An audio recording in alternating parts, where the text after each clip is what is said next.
Hello, Radhe Radhe आप सभी को। स्वागत है आप सभी का हमारे चैनल पे।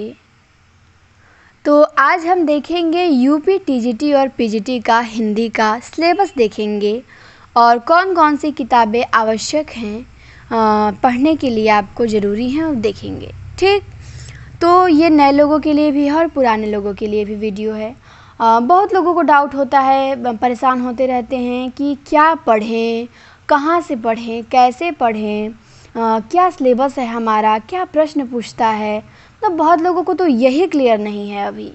और कहीं भी आप देख लीजिए, पूरे यूट्यूब पे सर्च करके आपको कोई एक वीडियो में स्पष्ट नहीं बताएगा कि क्या पढ़ें, क्या सिलेबस है, क्या किताबें लें। आपको 10 वीडियो देखना पड़ेगा, फिर भी कुछ समझ नहीं आएगा। तो आप इस विश्वास के साथ देख सकते हैं इस वीडियो को कि इसके बाद आपके मन में कोई डाउट नहीं रहेगा, और डाउट रहेगा भी तो आप कमेंट में पूछ सकते हैं, मैं जवाब दे दूँगी। ठीक, पर डाउट नहीं रहेगा। और आप सभी के यहाँ शेयर कर सकते हैं जो टीजीटी पीजीटी की हिंदी की तैयारी करते हैं, उनके लिए ये वीडियो बहुत ज़रूरी है। और मुझे विश्वास है कि जितना मैं बता रही हूँ केवल आप उतना करेंगे तो आपकी तैयारी बहुत अच्छी हो जाएगी और टीजीटी के लिए वो पर्याप्त है। पर टीजीटी को हल्के में भी नहीं लेना है। ठीक, बहुत बड़ी नौकरी है, बड़ा पेपर है और बड़ी मेहनत भी करनी है। तो चलिए पहले हम देखेंगे, टीजीटी पीजीटी दोनों का सेम लेवल होता है, थोड़ा सा बस अलग लेवल है।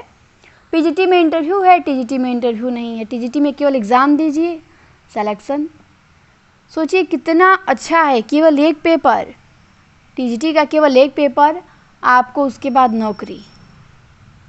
आपने बीएड किया है, सब्जेक्ट भी बता देते हैं। इंटर के बाद आपने बीए किया है, बीए में यदि आपका हिंदी है, 3 साल हिंदी होना चाहिए, और 3 साल नहीं 2 साल भी हो तो चल जाता है, लेकिन हिंदी आपका बीए में होना चाहिए और संस्कृत भी होना चाहिए। ठीक, हिंदी संस्कृत का कॉम्बिनेशन बीए में होना अनिवार्य है टीजीटी पीजीटी के लिए। इंटर में आपका संस्कृत है तो वो एलटी ग्रेड में काम करेगा। ठीक, तो अगर आपने बीए के बाद बीए किया है हिंदी संस्कृत से, जिसका कॉम्बिनेशन नहीं है, वो बाद में भी कर लेते हैं लोग इग्नू से या फिर इधर उधर से फॉर्म भर के बीए में कॉम्बिनेशन अपना कर लेते हैं। इंटर में भी जिनका नहीं है एलटी ग्रेड के लिए वो भी कर लेते हैं, बाद में हो जा रहा है, सब कुछ अब हो जा रहा है। बस आप तैयार तो होइए कि हमें करना क्या है, तो सब चीज़ें संभव हैं। तो आप फिर उसके बाद आपने बीए के बाद बीएड किया है, तो बीएड किया है तो आप टीजीटी के लिए एलिजिबल हैं, बिल्कुल दे सकते हैं। और एमए किया है तो पीजीटी भी दे सकते हैं। बीएड एमए दोनों है, टीजीटी पीजीटी आप दोनों दे सकते हैं। ठीक, तो परीक्षा मोड क्या है, अभी तो ऑफलाइन ही है, ऑफलाइन ही एग्ज़ाम होता है। कुल प्रश्न 125 पूछे जाते हैं और टीजीटी में केवल परीक्षा पर सिलेक्शन है, कुछ नहीं, अभी तक कुछ नहीं लगाया गया है। केवल आपको बीएड के बाद एक पेपर भर्ती आएगी, उसका एक पेपर होगा टीजीटी का, वो देना है और निकालना है। ठीक, तो टीजीटी पीजीटी में क्या होता है, पीजीटी में परीक्षा है प्लस साक्षात्कार है, इंटरव्यू है। पीजीटी में अभी इंटरव्यू को नहीं हटाया गया है, क्योंकि प्रवक्ता बनेंगे तो इंटरव्यू देना पड़ेगा। तो दोनों नौकरी अपने आप में बेस्ट हैं। ठीक, तो इन दोनों को आप जान गए। टीजीटी की पेमेंट देख सकते हैं, पेमेंट देखना बहुत ज़रूरी है, क्योंकि मैंने कहा ना सब डाउट आपका इसमें क्लियर हो जाएगा। और पेमेंट मोटिवेशन है भाई हम लोगों के लिए।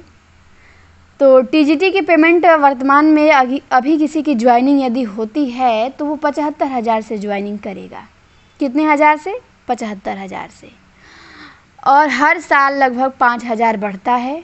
तो 4-5 साल नौकरी करने के बाद आपकी तनख्वाह 1 लाख से भी ऊपर होने लगेगी। तो सोच लीजिए आपको कितना मेहनत करने के लिए तैयार हैं कि नहीं तैयार हैं। पीजीटी की पेमेंट क्या है, तो पीजीटी की पेमेंट वर्तमान में 80,000 पे आपकी ज्वाइनिंग होगी। ये पीजीटी की पेमेंट है। टीजीटी से 4-5 हज़ार अधिक रहता है। ठीक, तो इसको आप लोग ध्यान दे लीजिए, इसीलिए मैंने पहले दिखाया था कि आगे मैं आपको बताऊं ये पढ़ना है, तो आपको ये न लगे कि बहुत पढ़ना है, लगे कि अरे इतनी बड़ी नौकरी के लिए हमें तो बहुत कम ही पढ़ना है। बस सही दिशा निर्देश यदि किसी को मिल जाए तो कुछ नहीं है। लोग भटकते क्यों हैं, बाहर जगह इधर देखेंगे उधर देखेंगे, मतलब उनको क्लियर ही नहीं होगा हमें क्या करना है, कहाँ पढ़ना है, कौन सी बुक पढ़नी है, कैसे पढ़नी है, किसकी बात सुने ना सुने। तो इसीलिए क्या होता है, उन लोगों का देर होता है। तो इसीलिए मैंने ये बनाया है ताकि मतलब जो पढ़ने वाले होंगे वो खोज लेंगे, आज नहीं तो कल, 1 साल बाद, 2 साल बाद वो खोजते रहते हैं वीडियोज़ को, खोजेंगे और उनको इसका बेनिफिट ज़रूर मिलेगा।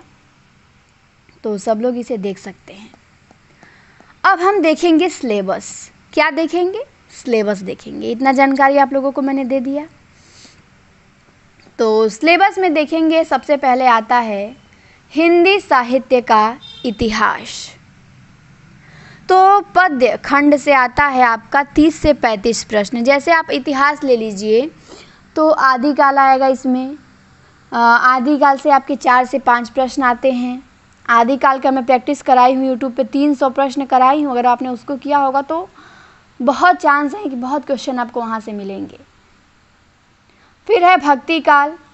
भक्ति काल के 5 से 6 प्रश्न आते हैं, बहुत बड़ा है। 7 भी प्रश्न आ जाते हैं कभी यहाँ से, क्योंकि भक्ति काल बड़ा है, प्रश्न भी ज़्यादा पूछे जाते हैं यहाँ से।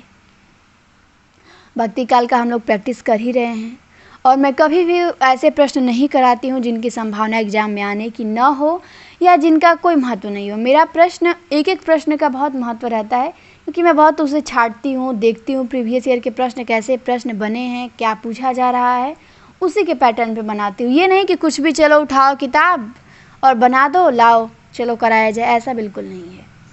तो आदिकाल से 4 से 5 प्रश्न आते हैं, भक्ति काल से 5 से 6 आते हैं। फिर आपका रीतिकाल आता है। रीतिकाल से 3, 4, 2 यही प्रश्न आते हैं। रीतिकाल से 3 ही 4 आते हैं। तो आदिकाल हो गया, भक्ति काल हो गया, रीतिकाल हो गया, ये आपको पढ़ना है। ठीक, सबका क्रम से मैं प्रैक्टिस भी करवाऊंगी, करवा रही हूँ। भक्ति काल पे हम लोग आ गए हैं, अब रीतिकाल पहुँचने वाले हैं। तो ये तीनों हो गया, आदिकाल, भक्ति काल, रीतिकाल, इतना आपको क्लियर है। इसके बाद आपको पढ़ना है आधुनिक काल। आधुनिक काल से लगभग आपको 20 प्रश्न मिलेंगे। क्यों? क्योंकि आधुनिक काल कई युगों में बटा हुआ है, तो प्रत्येक युग से प्रश्न पूछे जाते हैं। तो आधुनिक काल से कितने प्रश्न होंगे? 20 प्रश्न। आधुनिक काल में आपको भारतेंदु युग पढ़ना होगा रीतिकाल के बाद, तो यहाँ से आपको 2 से 3 प्रश्न मिलेंगे। भारतेंदु युग के बाद आता है द्विवेदी युग। तो द्विवेदी युग से आपको 3 से 4 प्रश्न मिलेंगे, क्योंकि भारतेंदु युग से थोड़ा सा द्विवेदी युग बड़ा है, ज़्यादा नहीं, थोड़ा सा ही बड़ा है, पर भारतेंदु युग छोटा है। 2-3 यही प्रश्न वहाँ से आते हैं। फिर छायावाद युग है आपका। छायावाद युग बड़ा है और इम्पॉर्टेंट भी है। बड़ा नहीं है, 4-5 कवि हैं, लेकिन जो 4-5 कवि हैं वो अपने आप में 10-10 कवियों को समेटते हैं।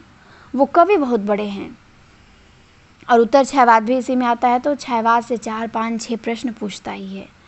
प्रगतिवाद युग आपका है। प्रगतिवाद में 5 से 6 कवि हैं, फिर भी 2-3 प्रश्न यहाँ से आता है। प्रयोगवाद आपका थोड़ा बड़ा है, तो 3-4 प्रश्न यहाँ से आता है। फिर आपकी नई कविता, नई कविता से कुछ रचनाएं पूछ लेता है, 2-3 प्रश्न आता है नई कविता से। तो आपको पढ़ना है भारतेंदु युग, द्विवेदी युग, छायावाद युग, प्रगतिवाद युग, प्रयोगवाद युग और नई कविता। सिलेबस को आपको ध्यान में रख के पढ़ाई करना। हम किसी भी चीज़ की तैयारी शुरू करते हैं तो सबसे पहला काम आपका होना चाहिए सिलेबस का। सिलेबस देखिए, सिलेबस को समझिए, रोज़ रोज़ देखिए। जितनी बार आप देखेंगे उतनी बार आपकी माइंड में वो चीज़ें रन करेंगी और वो आसान होता जाएगा आपके लिए। केवल सिलेबस देखने से चीज़ें आसान होने लगती हैं बहुत, और लगेगा अरे यही तो पढ़ना है। बहुत लोग तैयारी करते हैं, उन्हें पता है सिलेबस ही नहीं याद है। भाई बहुत लोग पढ़े हैं ऐसे, फार्म पढ़ा है 1 लाख, पता चलेगा सिलेबस ही नहीं उनको पता है। पर जिनको नौकरी लेना है उनको पता है, जो फाइट करेंगे, जो कंपटीशन है, कंपटीटर बेस्ड हैं, कंपटीशन बढ़ाते हैं, मेरिट हाई लेके जाते हैं, वो सब जानकारी रखते हैं, खोजते रहते हैं वो। तो सिलेबस आप देखते रहिए, रोज़ रोज़ देखिए, तो भी आपको आसान लगेंगी चीज़ें। ठीक, तो आप इस वीडियो को जितनी बार देखेंगे आपको कुछ मोटिवेशन मिलेगा और चीज़ें आसान लगेंगी बहुत। मुझे जब सीटेट का एग्ज़ाम देना था, अभी मैंने दिया था जुलाई वाला ही, तो उसमें मुझे पहले तो कुछ समझ नहीं आता था, लगता था बहुत हार्ड है, कभी दिया नहीं था, पहली बार था। और फिर मैंने उसका सिलेबस देखा, कम से कम मैंने उसका सिलेबस को 50-60 बार देखा, बहुत बार देखा। हर यूट्यूब सर्च कर देखती थी क्या बताया जा रहा है, कौन बताया जा रहा है, कौन सही बता रहा है। नोट करती थी सबको कि ये मेरा सिलेबस है, फिर मैं उसको चिपकाती थी। फिर मैं अपनी हर कॉपी पे अपने सिलेबस को लिखती थी कि 30 नंबर का CDP आएगा, 60 का SST आएगा। मतलब ये चीज़ें एकदम मेरे माइंड में रन करती थी। बाकी मुझे कुछ याद हो चाहे ना हो, मेरा सिलेबस एकदम मुझे 100% याद रहता था। तो सिलेबस आपको जुबान पे रहना चाहिए और आपके दिमाग में 24 घंटा रन करना चाहिए। मेरा लक्ष्य क्या है और उस लक्ष्य के लिए मुझे क्या क्या पढ़ना है। ठीक, तो चीज़ें काफ़ी आसान हो जाती है। देखा मैंने आसान किया भी, सिलेबस देखा, उसी के अकॉर्डिंग पढ़ा, पहली बार में बहुत अच्छा नंबर आया, 110 से अधिक नंबर आ गया।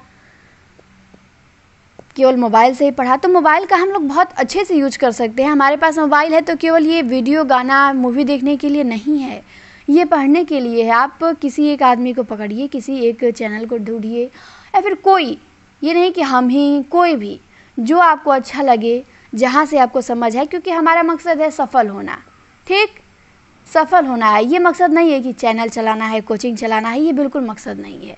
तो आप जहाँ से देखें विश्वास के साथ देखें, किसी भी टीचर को देखें, किसी भी इंसान को देखें, विश्वास करिए कि जो बता रहा है बिल्कुल बढ़िया बता रहा है और इसी के बताने से मेरी नौकरी लग जाएगी। अगर आप विश्वास नहीं करेंगे तो फिर सब क्या है, बेकार है, कुछ नहीं। आपको फिर द्रोणाचार्य को भी ला के बैठा दिया जाए तो आप सफल नहीं हो सकेंगे, क्योंकि विश्वास भी तो अर्जुन जैसा होना चाहिए। तो विश्वास लाइए अपने अंदर और खोजिए। तो हमने ये देखा आदिकाल, भक्तिकाल, रीतिकाल, आधुनिक काल। तो इतना आपको क्लियर हो गया। हिंदी साहित्य के इतिहास में 30 से 35 प्रश्न आते हैं, इतने कालों में बांटा गया है, प्रत्येक काल से कितने कितने प्रश्न आते हैं। ठीक, अब गद्य में है। गद्य में आपका आता है उपन्यास, नाटक, कहानी, निबंध। तो इसको देख लेते हैं। इसमें भी आपके आते हैं 25 से 30 प्रश्न, यहाँ से आते हैं। ठीक, तो सबसे बड़ी विधा आपका उपन्यास है। उपन्यास से मैं प्रश्न भी बहुत करती हूँ और मुझे उपन्यास अब बहुत आसान लगता है, पता नहीं क्यों। तो उपन्यास से 7 से 8 प्रश्न पूछे जाते हैं। कितने? 7 से 8 प्रश्न पूछे जाते हैं। बहुत बड़ी विधा है ये, तो तैयार भी होनी चाहिए। फिर आपका दूसरा है टॉपिक नाटक। नाटक ज़्यादा बड़ा नहीं है, ज़्यादा छोटा भी नहीं है, लेकिन नाटक अंदर की भी चीज़ें पूछती हैं, प्रकाशन वर्ष भी पूछता है, नाटक भी पूछेगा किसका नाटक है। तो नाटक से 5 से 6 प्रश्न आपके आते हैं, मान लीजिए 5 आते हैं। उपन्यास, नाटक हो गया। इसके बाद आपका आता है निबंध। इसके बाद क्या आता है? निबंध। निबंध छोटा है थोड़ा, लेकिन फिर भी यहाँ से 3 से 4 प्रश्न आते हैं। और यहाँ पे आपको ये पूछ सकता है कौन ललित निबंधकार हैं, निबंध का प्रकाशन वर्ष बताइए, कौन सा निबंध किसमें संकलित है, और निबंध के लेखक बताइए। यही पूछता है यहाँ पे अधिकतर। तो निबंध की एक एक रचना आपको याद होनी चाहिए। बड़े बड़े कवियों की सारी रचनाएं। अब ये नहीं कि आप कोई कवि फेमस ही नहीं है उसकी रचना पूरी याद करके बैठ गए। अब बनारसी लाल कोई चोच हैं, बनारसी लाल कोई हैं, कामता प्रसाद चोच हैं, कुछ निबंध लिखे हैं, पता चला कि सारे निबंध उनके रट के बैठ गए। ऐसा नहीं करना है। इसीलिए तो हम किसी से सीखते हैं, ताकि वो आदमी बताए कि हमें क्या पढ़ना है, कैसे पढ़ना है। केवल पढ़ने से नहीं होता है ना, हम चीज़ें याद कर लिए, पढ़ लिए, कहीं कोई बता रहा है हम चलो उसका भी देख लें, उसका भी पढ़ लें, ऐसा नहीं। हमें देखना है कि क्या पढ़ना है, हमारे सिलेबस के अकॉर्डिंग पढ़ाया जा रहा है हमें कि नहीं पढ़ाया जा रहा है। जो प्रश्न पेपर में आ रहे हैं उसके हिसाब से हमें प्रश्न तैयार होने चाहिए। ठीक, तो निबंध। निबंध से 3 से 4 प्रश्न आपके आते हैं। क्लियर हो गया। कहानी। कहानी से 4 से 5 आते हैं। निबंध से थोड़ा सा 1-2 प्रश्न अधिक आता है कहानी से। कहानी से पात्र भी पूछ सकता है, डेट भी पूछ सकता है, लेखक भी पूछ सकता है। तो कहानी से प्रश्न कई तरीके से पूछ सकता है, विषय वस्तु भी पूछ लेता है। तो कहानी आपको इम्पॉर्टेंट है। बाकी आलोचना, तो आलोचना आपको पीजीटी में मिलेगा। टीजीटी में आलोचना शामिल नहीं है, लेकिन इसका मतलब ये नहीं कि पूछता नहीं है भाई, पूछ लेता है वो। निबंध में इसको भी लेके और पूछ लेता है आलोचना से भी 2-3 प्रश्न। तो आलोचना भी तैयार होनी चाहिए। आलोचना छोटी सी विधा है, तैयार हो जाएगी, बड़ी नहीं है उतनी। निबंध आलोचना एक ही जैसा है। यहाँ पे एकांकी छूट गया, तो एकांकी नाटक के साथ ही हम लोग पढ़ते हैं। एकांकी से 1-2 प्रश्न आता है, पर आता है 1 आया 2 आया, बस यही आता है। ठीक, इसके बाद आपको लघु विधा पढ़ना है। लघु विधा से 4 से 5 प्रश्न आते हैं। 5 प्रश्न एकदम कन्फर्म मार के चलिए, 5-6 हो सकता है, इससे कम नहीं होगा। लघु विधा में आपको क्या पढ़ना है?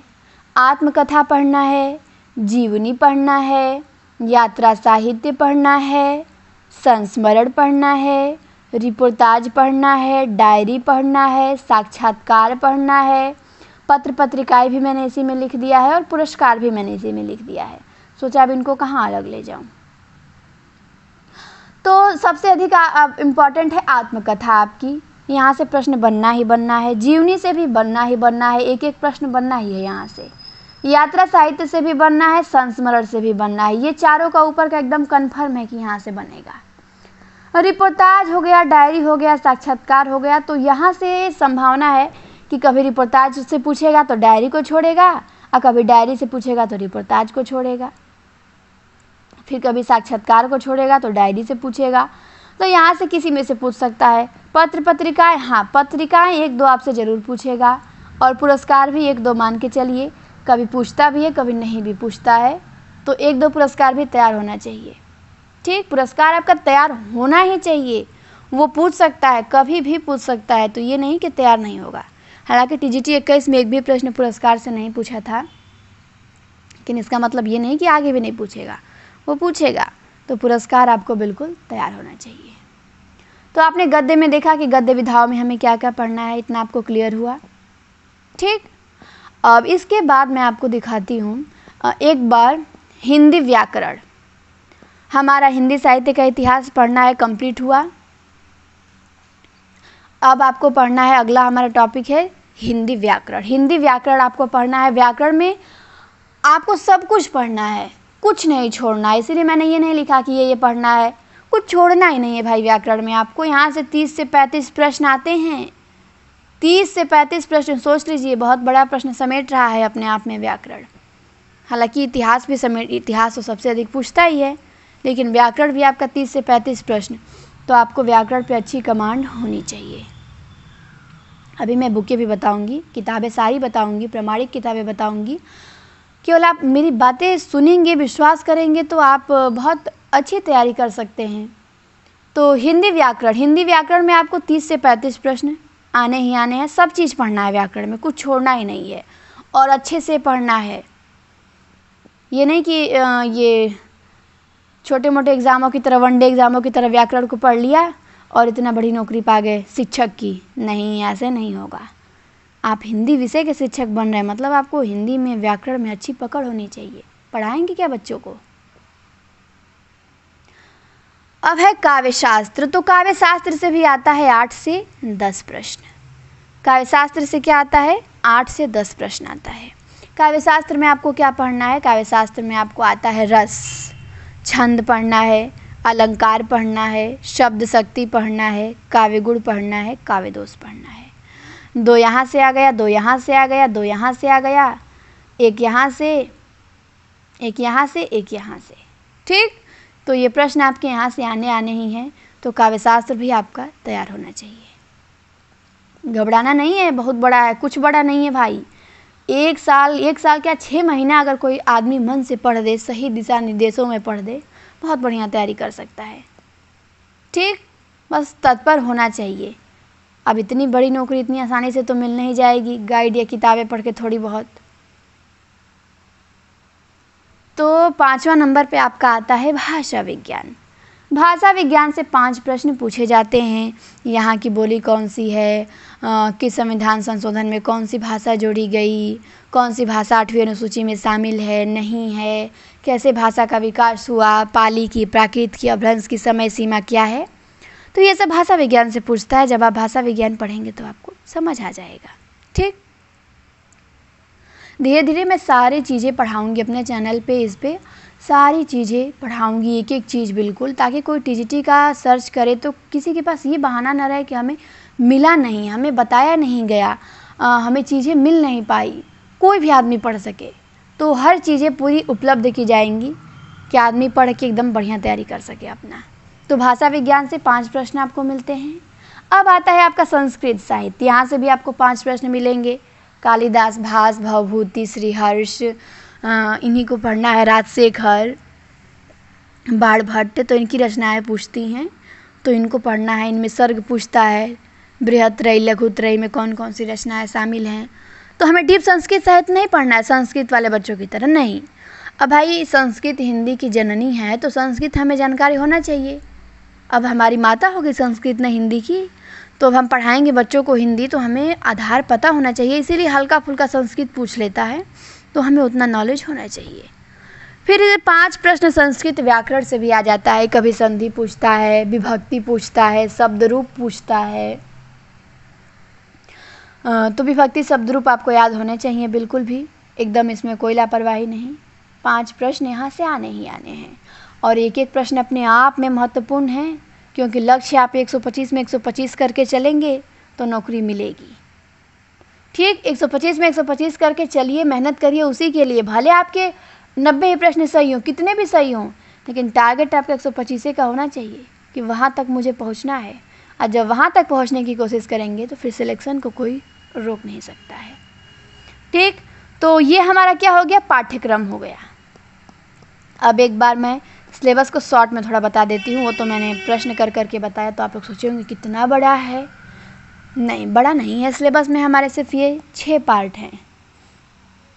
आप लोग देख सकते हैं, स्क्रीनशॉट ले सकते हैं। हिंदी साहित्य का इतिहास है, जिसमें आदिकाल से लेकर नई कविता तक, उपन्यास से लेकर लघु विधा तक। तो यहाँ से आपके आ जाते हैं 70 प्रश्न, लगभग 60, 65, 70 ऐसे प्रश्न आते हैं यहाँ से। फिर आपका दूसरा टॉपिक है हिंदी व्याकरण, तीसरा है काव्य शास्त्र, चौथा है भाषा विज्ञान, पांचवा है संस्कृत साहित्य, छठवा है संस्कृत व्याकरण। तो केवल आपको इतना ही पढ़ना है। कहाँ अधिक है, देखिए 6 भागों में हो गया। पूरे ये आपका टीजीटी का सिलेबस है और पीजीटी का। कहाँ अधिक है, अधिक लग रहा है। अब इतना पढ़ के आप 70,000, 75,000, 3-4 साल बाद आप 1-1 लाख से अधिक तनख्वाह उतारेंगे। रिटायर होंगे तो 2.5-3 लाख पे रिटायर होंगे। तो भाई ऐसे थोड़ी ना मिलेगा, पढ़ना पड़ेगा। और पढ़िए, बहुत अच्छी नौकरी है ये। जो मज़ा पढ़ाने में है, स्कूल में जाने में है, वो कहीं नहीं है। और पेमेंट तो अपने आप में मोटिवेशन है ही। बाकी आप कहीं भी देख लीजिए, air force, navy, army, UP police, दरोगा भी देख लीजिए। हम लोगों के आधे पे ज्वाइनिंग होती है दरोगा लोगों की। और सोचिए टीचर की पेमेंट बहुत अच्छी है। अभी तो यूपी में कम है, लेकिन यूपी में कम नहीं है, हर जगह से तो अच्छा है। बिहार से, झारखंड में तो यूपी का ही पेमेंट है, और दिल्ली में तो इससे भी अधिक पेमेंट है। लेकिन भाई दिल्ली में खर्चा भी तो रहता है, उतना वहाँ लग ही जाता है। वहाँ 80, 90, 95 रहता है स्टार्टिंग में ही। लेकिन हमारा भी यूपी का सबसे बेस्ट है। अपने घर में नौकरी लगेगी, सबसे बढ़िया और बढ़िया पेमेंट।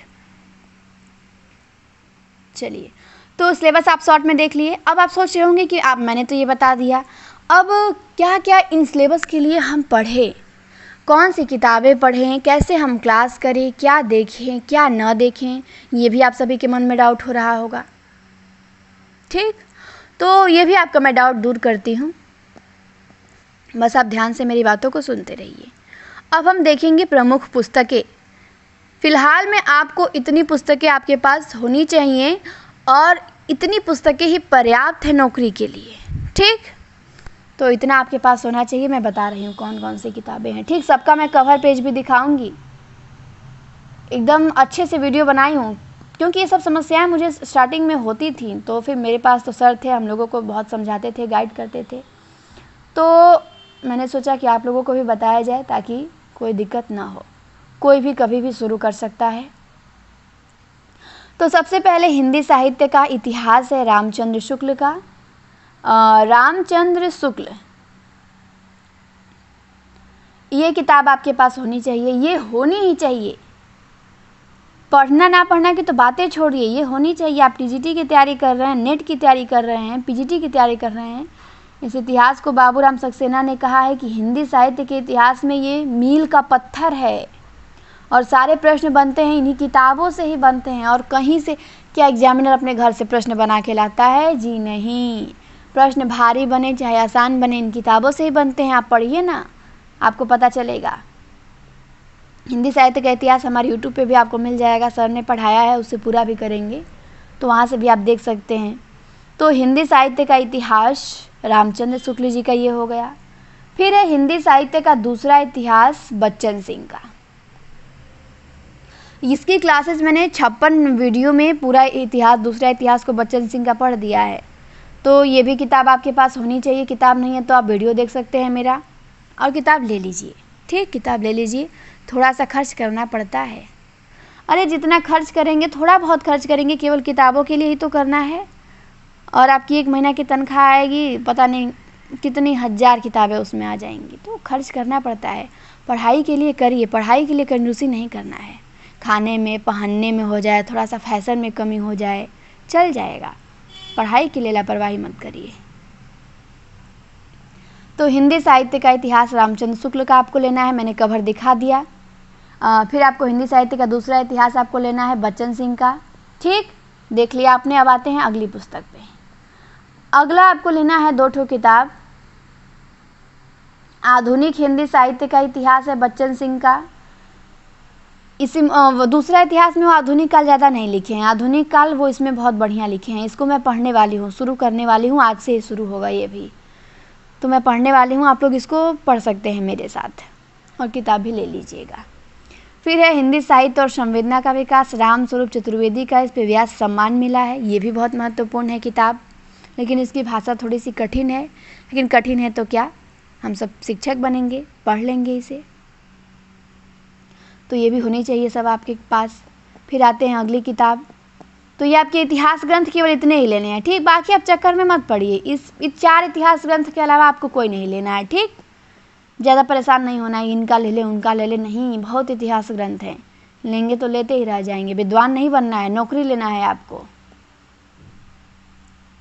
फिर आपको ये लेना है एक किताब, इंटरमीडिएट की संस्कृत व्याकरण कल्पद्रुम आती है, 40-50 रुपये की ये किताब मिल जाती है। ये किताब किसके लिए लेना है, ये किताब आपको संस्कृत व्याकरण के लिए लेना है। इसमें आपको सारी विभक्तियाँ मिलेंगी, सारे शब्द रूप मिलेंगे, संधि मिलेगा, समास मिलेगा, और यहीं से टीजीटी में पूछे जाएंगे। बहुत अच्छा आपका बेस तैयार हो जाएगा। तो ये किताब आपको लेनी है, इंटरमीडिएट संस्कृत व्याकरण कल्पद्रुम। ये संस्कृत व्याकरण के लिए है। संस्कृत साहित्य के लिए आपको लेना है एस.एल. वर्मा की किताब, टीजीटी पीजीटी हिंदी साहित्य। हिंदी के अंतर्गत संस्कृत साहित्य जो आता है उसके लिए ये किताब बहुत बढ़िया है। संस्कृत साहित्य के लिए प्रवालिका पब्लिकेशन से प्रकाशित है। तो इस किताब को आपको लेना है। इसकी भी दाम बहुत कम है, ज़्यादा नहीं है, और किताब बहुत बढ़िया है ये। ठीक, टीजीटी में जितना संस्कृत आपको पढ़ना है उतना आप इसमें दिया गया है, इसी में से पूछा जाएगा। तो संस्कृत साहित्य के लिए आपके पास ये किताब हो गया, इसको आप ले लीजिए। ऑनलाइन मिलेगा तो ऑनलाइन, नहीं तो इलाहाबाद में तो मिल ही जाएगा। ठीक है, नहीं मिलेगा तो मैं पढ़ा भी दूँगी। जो चीज़ आपके पास ना हो, आपको समस्या हो या इलाहाबाद नहीं पहुंच पाए तो आप मैसेज करिएगा, मैं हर चीज़ पढ़ाने के लिए तैयार हूँ। ठीक, तो संस्कृत व्याकरण है ये, और ये संस्कृत साहित्य है, ये दोनों किताब आपके पास होनी चाहिए। फिर आते हैं रस छंद अलंकार के लिए। इस किताब को भी मैं पढ़ाने वाली हूँ, क्योंकि ये किताब बहुत पतली है। मैं सोचेगा कि कितने पढ़ाएंगी, बहुत पतली किताब है ये, केवल 3-4 दिन में ख़त्म हो जाएगी। रस छंद अलंकार की डॉक्टर योगेंद्र प्रसाद सिंह की है और डॉक्टर संजय सिंह की है। तो इससे आप अपना काव्यशास्त्र का जो रस छंद अलंकार है वो तैयार कर सकते हैं। बहुत बेस्ट किताब है, बहुत पतली, अच्छा भी लगता है इसे देखने में। अब देखिए व्याकरण के लिए, जैसे इतिहास में मील का पत्थर शुक्ल जी की किताब है, वैसे व्याकरण में मेरी दृष्टि में वासुदेव नंदन प्रसाद हैं, यूपी टीजीटी और पीजीटी के लिए।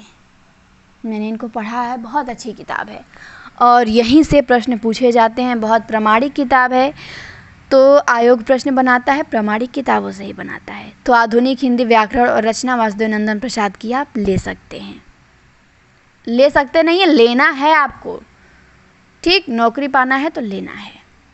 वीडियो थोड़ा बड़ा होगा पर घबराना नहीं है, क्योंकि मैं चाहती हूँ कि एक ही वीडियो में आप सभी के सारे जो डाउट हैं वो दूर हो जाएं। ठीक, भटकना ना पड़े इधर उधर, तो बड़ा हो कोई बात नहीं। अब देखिए अब क्या लेना है आपको। इसके बाद यदि आपके पास नोट्स नहीं है, कहीं का आपने नोट्स नहीं बनाया है, तो आप मेरे हिसाब से गोविंद पांडे और सरस्वती पांडे की एक गाइड आती है। इसका मैंने देखिए कवर पेज आपको दिखाया है, हिंदी भाषा एवं साहित्य का वस्तुनिष्ठ इतिहास। तो आप इसे ले सकते हैं, ऑनलाइन मिल जाएगा, 300 के आसपास इसका दाम है शायद। तो ये आप ले सकते हैं किताब। ठीक है, आपका बेस तैयार करने के लिए बहुत अच्छी किताब है, ख़राब नहीं कहा जाएगा। गाइड है ये, किताब नहीं है। ये भी तैयारी करते थे अपना, गोविंद पांडे जी भी, तो तैयारी करने के दौरान ही अपनी किताब लिखे थे। तो अच्छी किताब है, जिनके पास नोट्स नहीं है वो इसे पढ़ सकते हैं, पढ़ के जानकारी ले सकते हैं, इसमें कोई डाउट नहीं है। तो आपको ये लेना ही है। ठीक, नोट्स के तौर पे आपको ये लेना है। फिर आपका आता है यूजीसी नेट देना है, चाहे टीजीटी पीजीटी भी देना है, तो एजीपी का प्रैक्टिस सेट आता है। मैं प्रश्न करती हूँ ना रात को क्लास में, वन लाइनर बहुत यहीं सबसे करती हूँ पढ़ के। तो आप ले सकते हैं एजीपी की बुक, यूजीसी नेट जेआरएफ का प्रीवियस ईयर पेपर। क्योंकि भाई हम हिंदी वाले हैं, एमए किए होंगे तो नेट देना ही होगा। नेट नहीं भी देना है तो टीजीटी में भी यहाँ के वन लाइनर प्रश्न आपको, अगर केवल टीजीटी देना है पीजीटी, तो इस किताब के वन लाइनर प्रश्न आपको बहुत हेल्प करेंगे। ठीक, क्योंकि एग्ज़ाम में 125 प्रश्न आते हैं, 125 प्रश्न में से 70-80 प्रश्न आपका बिल्कुल हूबहू उठा के आए हुए पेपरों में से उठा के दे देता है। जहाँ भी हिंदी के पेपर हो रहे हैं, चाहे नेट का, चाहे दिल्ली का, चाहे झारखंड का, कहीं भी हिंदी से पूछा जा रहा है तो वहाँ का देखता है क्या क्या बना है, वहाँ से कुछ प्रश्न उठा लेते हैं लोग। तो आपको पेपर निकालना है तो हिंदी के जितने भी प्रश्न जहाँ भी पूछे जा चुके हैं ये आपके पास होने चाहिए। प्रीवियस ईयर बेस होता है किसी भी चीज़ का। प्रीवियस ईयर के जो प्रश्न तैयार कर लिया, इतिहास ग्रंथ पढ़ लिया, फिर उसे नौकरी लेने से कोई रोकने वाला है ही नहीं कि उसे कोई रोक ले। पर आप याद तो करिए, तैयार करते नहीं हैं, कहेंगे कि दिक्कत है, और तैयार हो भी जाएगी बिल्कुल। मैंने एजीपी भी पढ़ा है, हमारे चैनल पे आप देख सकते हैं, एजीपी का वीडियो आपको मिल जाएगा प्लेलिस्ट में। नेट का पेपर में एक एक वीडियो में हल करवाई हूँ, तो आप वहाँ से भी देख सकते हैं। जब तक आपके पास किताब नहीं तब तक एक बार आप वीडियो में देख लीजिए, वीडियो में देखने के बाद फिर आप किताब मंगा के फिर पढ़िएगा। बहुत उपाय हैं आपके पास, तो आप देख सकते हैं। प्लेलिस्ट में जाइए, चैनल पे देखिए, मिल जाएगा आपको वहाँ पे। और ये मैं सबके लिए बता रही हूँ, नए हो पुराने हो, सबके लिए ये चीज़ें फॉलो करनी है। ठीक, पुराने लोगों को भी दिमाग में सिलेबस घूमना चाहिए, किताबें घूमनी चाहिए। इसके बाद आता है टीजीटी और पीजीटी का शिल्पी पब्लिकेशन का प्रीवियस ईयर पेपर। पतली पतली किताबें हैं, मेरे हिसाब से शायद 50 की 60 की मैंने लिया था, बनारस से 50-60 में मिलता था, लिया था। तो टीजीटी और पीजीटी का ये आपके पास होना चाहिए, ये तो मोस्ट ही है। क्यों? क्योंकि आपको पता कैसे चलेगा, आपको पता कैसे चलेगा कि हम जो पेपर देने जा रहे हैं वहाँ पूछा कैसे जाता है, कैसे प्रश्न आए हैं। आप कैसे अंदाज़ा लगाएंगे कि कौन सही पढ़ा रहा है, कौन नहीं पढ़ा रहा है, कौन हमारे पेपर के हिसाब से पढ़ा रहा है। तो यदि आपके पास ये रहेगी, आप इसे पढ़ेंगे तो आपको अंदाज़ा तो लगेगा ना, हाँ इसी से मिलता जुलता हमें पढ़ाया जा रहा है, मतलब हमें सिलेबस से भटकना नहीं है। तो ये दोनों किताबें होनी चाहिए, टीजीटी का प्रीवियस ईयर का पेपर, पीजीटी का प्रीवियस ईयर का पेपर, जितने अब तक के पूछे जा चुके हैं। बहुत कम मौका मिलता है लोगों को पेपर देने का, और जो मौका मिलता है उसे गवाइए मत, पढ़िए और नौकरी लीजिए। तो टीजीटी का आपको शिल्पी होना चाहिए, पीजीटी का होना चाहिए, दोनों किताबें आपके पास होना चाहिए। ठीक, तो आप लोग इसे ले लीजिएगा, ऑनलाइन भी मिल जाएगी और जहां आप होंगे वहां भी मिल जाएगी। गाजीपुर, बनारस, इलाहाबाद, आजमगढ़, मऊ, बलिया, हर जगह मिल जाएगी। चलिए अब आते हैं अगले प्रश्न पे। अगले प्रश्न कराते कराते प्रश्न की आदत हो गई है मुझे। अगले पेज पे आते हैं, अगली किताबें देखेंगे। ठीक, तो इसको आप लोग ले लीजिएगा। फिर आपको लेना है, क्या लेना है, यूथ कंपटीशन की किताब लेनी है, ये रेड वाली। मैं कहती हूँ ना कि यूथ में आया है, प्रैक्टिस कराती हूँ तो ये पूछा है, यूथ में ये पूछा है। आपको क्यों लेनी है?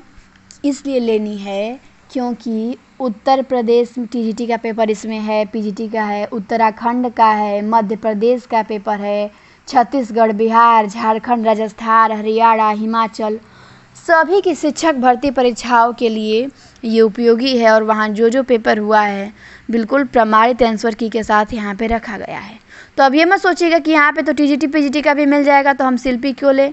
शिल्पी लेना पड़ेगा क्योंकि शिल्पी में जैसा पेपर आया है वैसा हूबहू दिया है, और इसमें चैप्टर वाइज दिया है। आदिकाल से जितने प्रश्न एग्जाम में हर जगह पूछे जा गए हैं उसको छाट लिया है, छाट के एक जगह कर दिया है। तो इसीलिए आपको शिल्पी लेना है। शिल्पी बिल्कुल पेपर जैसा रहेगा। पर यूथ प्रैक्टिस सेटों में बहुत महत्वपूर्ण है, बहुत महत्वपूर्ण है। थोड़ी सी महंगी मिलती है पर बहुत अच्छी किताब है, ले लीजिएगा। एक भी फालतू किताब नहीं बता रही हूँ, जो पढ़ना है केवल वही बता रही हूँ। बहुत किताबें मैंने छाटा भी है। ठीक, इतनी किताबें आपको अनिवार्य ही हैं। जैसे कहा जाता है ना, जीने के लिए जल अनिवार्य है, वैसे नौकरी पाने के लिए इतनी किताबें आपको अनिवार्यता पढ़नी। इसमें से घटा नहीं सकते। इसमें से घटाना होता तो मैं खुद घटा दी होती, खुद कम करके मैं लाई हूँ। कम क्या मतलब, जितना एकदम एग्जैक्ट है उतना लाई हूँ। फिर सामान्य हिंदी की ये व्याकरण की घटना चक्र है, ये ले सकते हैं आप। और मुझे इसका यूथ का नहीं मिला, एक यूथ का भी आता है या लुसेंट का व्याकरण आता है, तो उसे भी आप ले सकते हैं, या फिर इस किताब को भी आप ले सकते हैं। तो आपके पास व्याकरण के लिए भी ऑप्शन है व्याकरण का, लेकिन प्रैक्टिस सेट होना चाहिए। प्रैक्टिस एट मोस्ट है, पढ़िए 3 घंटा, प्रैक्टिस करिए 6 घंटा। ठीक। तो एक आपके पास सामान्य हिंदी व्याकरण की किताब होनी चाहिए, चाहे लुसेंट का ले लीजिए, चाहे ये घटना चक्र ले लीजिए, चाहे आप यूथ का ले लीजिए व्याकरण, लेकिन ले लीजिए। ठीक। तो ये 2 किताबें मैंने आपको दिखा दी, दिख गया। चलिए अगले पेज पे आते हैं। और एक है प्रतियोगिता साहित्य, तो ये भी बहुत अच्छी किताब है मेरे पास तो सब किताबें हैं। तो ये किताबें बहुत अच्छी हैं प्रतियोगिता साहित्य की। नेट के लिए तो बहुत अच्छी है, टीजीटी पीजीटी के लिए भी बहुत अच्छी किताब है, इसे भी आप ले सकते हैं। इसके बाद आपको क्या करना है, इतनी किताबें मैंने बता दिया, हो गया आपका, पर्याप्त है ये किताबें। ठीक। इतनी किताब आपको लेना है, ले लीजिए, पढ़ना है, थोड़ा थोड़ा एक एक पढ़ना शुरू कीजिए, लेकिन किताबें आपके टेबल पे होना चाहिए। किताबें बहुत मोटिवेट करती हैं, आपको याद दिलाएंगी हमें पढ़ना है, अभी तो ये भी छूटा है, ये भी छूटा है। हमारे पास कुछ रहेगा ही नहीं तो हमें लगेगा अरे सब हमें तैयार है। जब रहेगा तो पता चलेगा ना हमें पढ़ना है, बहुत चीज़ें पढ़नी है, बहुत किताबें हमारे टेबल पे रखी हैं जो महत्वपूर्ण हैं। विश्वास करिए, जितना मैं बता रही हूँ उतना आप लीजिए, वैसे करिए। उसके बाद आपका ना तैयार हो तो मुझे बताइए, तैयार होगा, उन्हीं का तैयार नहीं होगा जो अपना दिमाग इसमें लगाने लगेंगे एक्स्ट्रा, या फिर जो विद्वान होंगे उनका नहीं होगा कि नहीं कोई किसी की बात हम क्यों सुने। बात सुननी पड़ती है, सब लोग सुनते हैं, बिना किसी की बात सुने कोई आगे नहीं बढ़ता है। बाकी आपकी इच्छा। फिर आपके बाद इसके बाद एक क्लास होती है प्रैक्टिस के लिए भक्ति काल की, मैं कराती हूँ, 8 बजे डेली होती है। तो इसमें आप सभी भाग ले सकते हैं और जितना हो सके सबको बताइए, जोड़िए लोगों को और बिल्कुल पढ़िए। ठीक। तो ये क्लास 8 बजे होती है, बहुत बढ़िया प्रैक्टिस सेट होती है, आप 1-2 महीने जुड़ के देखिए। उसके बाद मुझे अपने आप पे यकीन है कि मैं आपको किसी भी रचना में, किसी भी प्रश्न में डाउट नहीं छोड़ने दूंगी। लगातार अगर आप मेरे साथ जुड़े हैं तो मुझे आप पे विश्वास नहीं है कि आप कितना पढ़ेंगे, लेकिन मुझे अपने आप पे विश्वास है कि यदि कोई पढ़ने वाला इंसान है, पढ़ना चाहता है, नौकरी लेना चाहता है, तो वो क्लास करे, बात सुने मेरी, तो एक एक प्रश्न पे मैं उसका डाउट दूर कर सकती हूँ, मुझे इतना विश्वास है। तो आप लोग देख सकते हैं, जुड़ सकते हैं। 8 बजे ये क्लास होती है, मैं काल वाइज करा रही हूँ, आदि काल का मैंने करा दिया है, भक्ति काल भी ख़त्म ही होने वाला है, रीति काल पे आएंगे, फिर आधुनिक काल करेंगे, फिर उपन्यास कहानी, जितने टीजीटी के सिलेबस में है सबका मैं क्रम से प्रैक्टिस ला रही हूँ, बिल्कुल एकदम क्रम से, ताकि जब एग्ज़ाम आ जाए तो स्पीड में करके सुना जा सके। आप सुने ना सुने, मेरा एग्ज़ाम आएगा, मैं सुनूंगी, क्योंकि मुझे नौकरी लेना है, सबको लेना है नौकरी, तो सबको सुनना है। तो ये मैं 8 बजे से लेती हूँ, पर 1-2 दिन लोग जुड़ के कहते हैं समझ नहीं आया, ये वो नहीं, आप रोज़ जुड़िए ना, एक दिन में भी समझ आता है, बहुत आता है, रोज़ जुड़िए, आपको समझ आएगा। फिर इसके बाद ये 8 से 8:50 तक क्लास होती है। इसके बाद है एक दूसरी क्लास, 2 ही क्लास होती है हमारे चैनल पे। दूसरी क्लास होती है एक सर की, जो बिल्कुल पेपर की तरह, जैसे शिल्पी है ना हमारा 125 प्रश्नों का प्रीवियस ईयर पेपर, वैसे ही सर प्रीवियस ईयर पेपर करा रहे हैं। 9:30 PM से अभी तो चल रहा है, लेकिन ये 10 बजे से हो जाएगा सोमवार से। तो ये 10 से क्लास 11 होगी, 1 घंटे की क्लास होती है, 60 प्रश्न होते हैं, 60-65 प्रश्न होते हैं और पूरे टॉपिक से मिक्स प्रश्न होते हैं। तो आपको जुड़ना है, देखना है, सीखना है, और आपको पास एक रफ होना चाहिए। जब क्लास में बैठिए आप दोनों क्लास में, तो आप एक रफ ले लीजिए और रफ पे जो 1 लाइनर प्रश्न होते हैं उसे नोट करते रहिए डेली का, कि 25 सितंबर की क्लास है, 26 सितंबर की क्लास है, आज ये क्लास में मैंने ये सीखा। मैं बहुत मिलती जुलती रचनाएं भी बताती हूँ, तो वो भी आपको ध्यान दें, नोट करते रहना, एक रफ होना चाहिए। इन दोनों क्लास के लिए आपके पास एक रफ होना चाहिए, एक पेन होना चाहिए, नहीं कि बस मस्ती मस्ती में टाइम पास के लिए सुन लिया, ऐसा नहीं है, सीरियस होके पढ़िए। ठीक। तो रफ लीजिए, 1 लाइनर प्रश्न बनाइए, नोट करते रहिए, आज की क्लास में मैंने ये गलती किया, आज की क्लास में मुझे ये जानकारी हुई। पेन चलते रहना चाहिए आपका क्लास में, जवाब दीजिए, जवाब देने के बाद फिर अपना क्या करिए, रफ पे सब लिखते रहिए, या फिर बाद में भी आप क्लास को देख सकते हैं। और ये नहीं सोचना है कि प्रचार प्रसार किया जा रहा है, बिल्कुल नहीं, क्योंकि ना ये कोचिंग है, ना कुछ ऐसा सोचा गया है ठीक, बस हम पढ़ने वाले हैं, पढ़ाने वाले हैं और अच्छा लगता है किसी को बताओ कोई चीज़। बहुत भटकते हैं लोग, किसी को बताओ कोई आपकी वजह से किसी को कुछ बेनिफिट हो जाए। अगर 10 लोगों में से 1 लोग को भी कुछ फ़ायदा हो रहा है तो समझिए कि अच्छा है, आपका जीवन सार्थक है। फिर बिना जीना बेकार है, हम किसी के काम ही नहीं आ सकते हैं तो हमारे पढ़ने का, हमारे रहने का क्या मतलब? क्या मतलब जब हम कुछ जानते हैं और किसी को बता ना पाएँ, किसी को गाइड ना कर पाएँ, तो फिर कुछ मतलब नहीं है कमाने का। और ऐसा नहीं कि कुछ कमाना है, चलाना है हम लोगों को, ऐसा बिल्कुल नहीं है। पैसा सरकार से लेनी है, नौकरी पाना है, सरकार से पैसा लेनी है। टैक्स हम सरकार को देते हैं तो नौकरी पाएंगे और तनख्वाह भी 80,000 हर महीने हम सरकार से लेंगे, पर उसके लिए मेहनत करना पड़ेगा। मेहनत करने से डरना नहीं है। और सर जो 9:30 बजे क्लास लेते हैं उमेश सर, वो तो खुद ही हम सभी के लिए मोटिवेशन है। पहली बार में उन्होंने 4-4 जगह नौकरी लिया है, तो बस और कोई ज़रूरत ही नहीं है। पहली बार में सर ने 4-4 बार लिया नौकरी, 4-4 जगह लिया। DSSB TGT में हुआ, DSSB PGT में उनका हुआ, नेट भी उन्होंने क्वालिफाई किया है 2-3 बार। फिर उनका UP PGT में हुआ, UP TGT में हुआ। तो UP TGT में उनका जिला में ही मिल गया स्कूल, तो वहीं पे इस समय है, पढ़ाते भी हैं वहीं पे और तैयारी भी करवा रहे हैं हम लोगों को भी, सबको।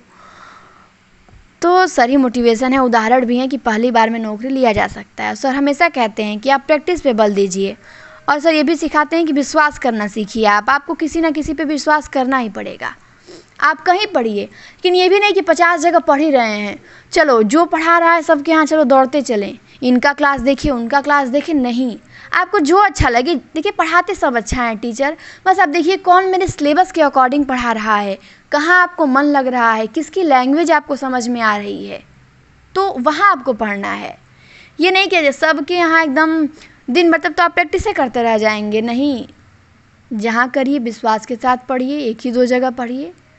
1 जगह 2 जगह पढ़ सकते हैं, ये नहीं आप 10 जगह जहाँ देखो वहाँ, नहीं, ऐसा नहीं। आपको इतना पढ़ना है, ये क्लासें करनी है। और जो भी लोग तैयारी करते होंगे, BEd किए हैं, MA किए हैं, आप उनके इस क्लास को भेज सकते हैं, क्योंकि इसके बाद आपको खुद ही लगा होगा कि अब आपको कोई डाउट बचा नहीं होगा, कोई डाउट मैंने छोड़ा नहीं है। अगर छूट गया होगा तो आप कमेंट में करिए, मैं जवाब भी देती हूँ, ठीक? तो जवाब दिया जाएगा। और क्लास को सभी के यहाँ शेयर करिए, लाइक करिए और चैनल पर नए हों तो सब्सक्राइब ज़रूर कर लीजिए, क्योंकि इतने लोग जुड़ते हैं मोटिवेशन मिलता है। एक और क्या, ऐसा कुछ नहीं है कि कुछ कमाना है, ऐसा बिल्कुल भी नहीं है, मत सोचिएगा। नहीं भी शेयर करेंगे, नहीं भी लाइक करेंगे तो कोई फ़र्क नहीं पड़ेगा। बस थोड़ा एक मोटिवेट होता है आदमी कि चलो हाँ, लोग सुन रहे हैं आपकी बात को, आपको उनके लिए करना है कुछ, क्योंकि एनर्जी मोटिवेशन सबको चाहिए होता है, आपको भी चाहिए, हमें भी चाहिए। तो बस यही होता है और कुछ नहीं। आप नहीं भी करेंगे कुछ तो कोई फ़र्क नहीं पड़ेगा, बाकी आपकी इच्छा। अगर आपको क्लास उपयोगी लगी हो तो हमें बताइएगा, कोई कमी रह गई हो तो वो भी बताइएगा, ठीक, ताकि आगे से सुधार किया जाएगा। और प्रतिदिन क्लास होती ही है तो क्लास में आप जुड़ सकते हैं। आपने इतनी देर मुझे सुना, उसके लिए आप सभी का बहुत बहुत धन्यवाद। श्रोता होना बहुत ज़रूरी है, सुनना चाहिए। सुनेंगे तभी तो हम एक दिन बोलेंगे अपने स्कूल में। आज सुनेंगे नहीं तो फिर हम किसी को समझाने लायक रहेंगे नहीं। तो सुनना सबसे ज़रूरी होता है। आपने मुझे सुना, उसके लिए आपका आभार। फिर मिलेंगे हम अगली क्लास में, अगले वीडियो में। बहुत लोगों को ये ज़रूरी था वीडियो, इसलिए बनाना पड़ा, लंबा वीडियो हो गया, पर कोई बात नहीं। अब इसको यहीं पे हम ब्रेक देते हैं।